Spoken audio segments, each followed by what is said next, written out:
Welcome to a new test and teardown video. This time it's a Philips DC power supply GM455B, and this is from Sweden, from Philips in Sweden. How cool is that? It is, of course, completely tube based, and it's from about 1960, so it is quite old. And we got two different voltage ranges and also two different current ranges. We switched here, and then the potentiometer goes from either 250 or 500 volts. So that is a little bit interesting. So what happens if you got full output voltage and then you flip it like that? Will it also go from 250 to 500? So you need to be aware of that. Are you allowed to switch this while it's on? So many questions. And this is, of course, the output on and off. Everything here is written in Swedish. So this is, of course, off and this is on. And that is all you need to learn, really. The rest is quite easy. We got filament output, and this is a low current, completely floating voltage. This is just a rectifier, capacitor, and a potentiometer. That is all there is to it, and the output impedance here is quite high, so you can only pull 0.2 milliamps. So this is just for a grid or a negative supply for a pentode or some stuff like that. And I need to open this one and do a careful inspect. I had this one for storage, on my storage, for like many years. And I just cleaned up a little bit and came into this corner. So I better go and have a look what is inside.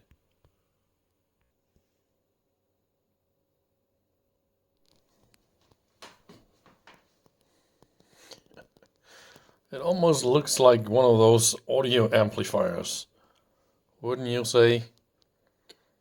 So the output here is 3 EL34 power pentodes, and those are famous for audio amplifiers. A little bit of output capacitors, and the main rectifier is made of 4 individual super big selenium diodes mounted here on the side panel for good thermal. That is a little bit amazing. And there you have it for the regulator system. That is the is it an EF80 power pentode, signal medium power pentode. This one is, of course, in charge of the reference voltage and the output voltage, measure and compare and then regulate the power pentodes here. And there will just be neon filled voltage reference tubes. One is 85 volt and the other two, that will be 150 volts. And that transformer is just huge. So what is that? A little bit over 12 centimeters high. What is that? 10 and a half. 10. And then 7. So yeah, it's really, really big. I don't find anything that prevents me from powering up this thing. There isn't any blown up or crazy things.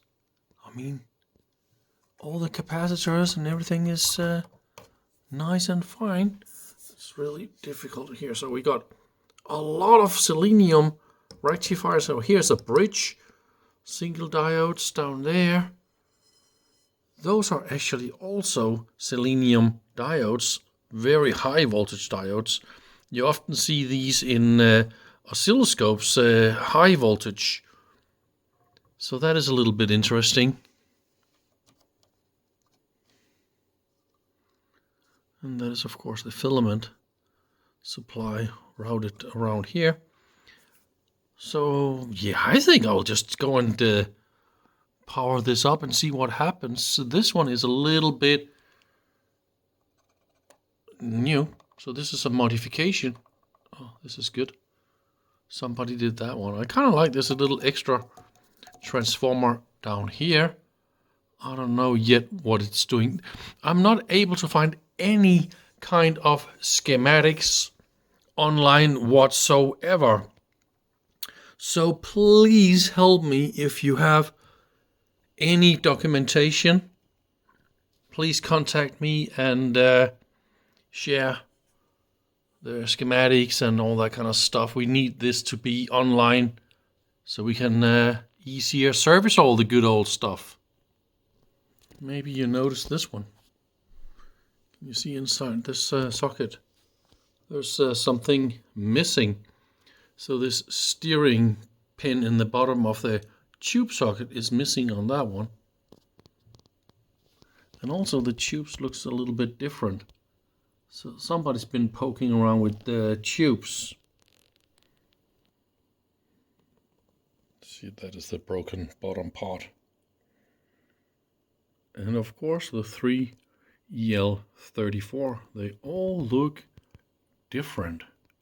They are not from the same batch.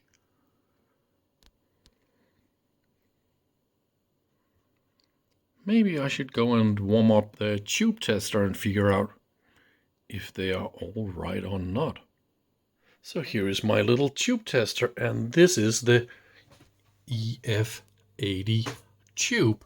So what I've done is I took all the settings from the manual, and this is this line, and set up everything. So it's supposed to be 10 milliamps and 7.2 in gain factor. So look at that. 10 milliamps full range. Look at that. It's just nearly 10 milliamps. And what is the gain? So 20 is full here. I mean 5, 6, 7 point a little bit. I would say this is as spot on as you can imagine. So first tube confirmed. So let's test the EL34s. And of course I did all this settings up, blah, blah, blah. Not so interesting, but here is the expected current I should measure and the expected gain. So look at that, 100 milliamps full range. I mean, this is very close to 75. And then the gain should be 11, 0 to 20. So it's almost 11. So somebody put in new tubes or tested verified tubes in my unit. Happy me. I think I maybe underestimated the time it takes to test and match and all that with EL34s. They take quite a lot of minutes per tube. But I definitely got all the tubes that I need for this project, but also for my next audio amplifier project that I'm also working on the side. So it was good to do a little bit of matching and testing. So after putting in all new tubes and all that, I've decided to try and power this thing up. And I turn on everything here. Mains is on. It's for the 250 to 500 is turned on. And I select 0 to 250, put this in the middle, put this one in the middle. And this is the AC output for the filament, for the external filaments. And let's just try all the way from 0 and see if there's anything bad going on. So if I give it 30 volts of AC, what we'll see is we get 0.8 out AC filament, and we also get the negative output here, because that is just a rectifier, capacitor, and a potentiometer. So we can already now, just at 30 volts mains, try and play with the negative output. And see, it goes to 0, and it goes all the way to 30. So that tells me that it's more or less directly related to the input voltage. So I'll just crank this all the way up and see how that is going. This is of course our interesting voltage. This one over here, because that is the output from our EL34s and everything fascinating. Let's just crank it all the way up. I want to go halfway first and then see, yes, I get some light in some of the voltage regulators. At 115, that is halfway, it's using 22 watts, and I don't hear anything nasty. We need to continue. And then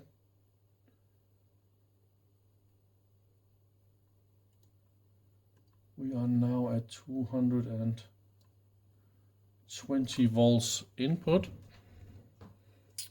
And look at that. It says 0 to 200. And it is perfectly fine. Okay, so here's the output. It says 100. And I got 100 here. And I got output voltage that also, oh, it goes to 0, yay! It goes to 0.5 negative, and that is because of this diode we saw earlier in the video between this output. That is to ensure that it doesn't go too much negative. All right, so if this is 0 to 200, ooh, okay, we got some noise in the potentiometer, so it goes to 300 like that. So let's try and put it in the middle, and now let's try and flip it to the high voltage and see if it, yes, it does change everything. So now in the middle we got 260, and then I should be able to give it 500. We have a little bit of a problem with this potentiometer here. 440.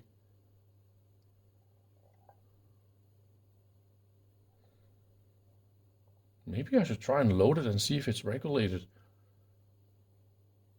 So if I adjust this for exactly 300, yeah, I will definitely go and get my load. That is interesting.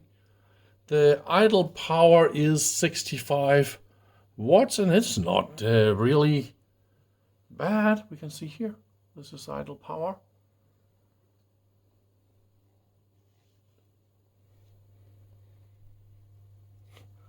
Let's look a little bit at the voltage regulators. Don't you just love this? Because of the different types of gas for the different voltages, they of course shine in a different color. Really sexy, this purple. They're not as bright as the neon one, and that is of course the only 85 volt. So let's try and load it. I don't expect us to be able to see a lot on this voltmeter, so the point is you need to see the output voltage here.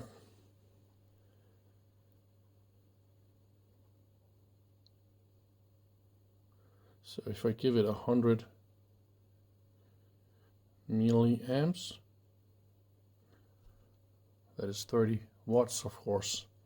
So output is 30 watt and the input is 136 watts. The amp meter reads a little bit under 100 milliamps, but look at that, output voltage is completely stable. And what happens if I see, if I turn on and off the load, I get a perfect regulation. Aren't you a little bit impressed for this 1965 unit? So yeah, idle is 63 watts, 100 and 37 watts. But that is of course the worst you could do. I think we can of course try it. This should be able to do 200 milliamps, right? So what happens if we...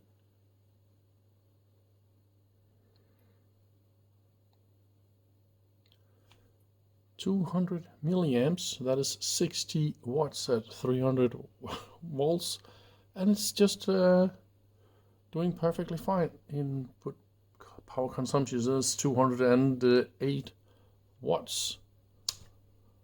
So now you're going to get real nice and warm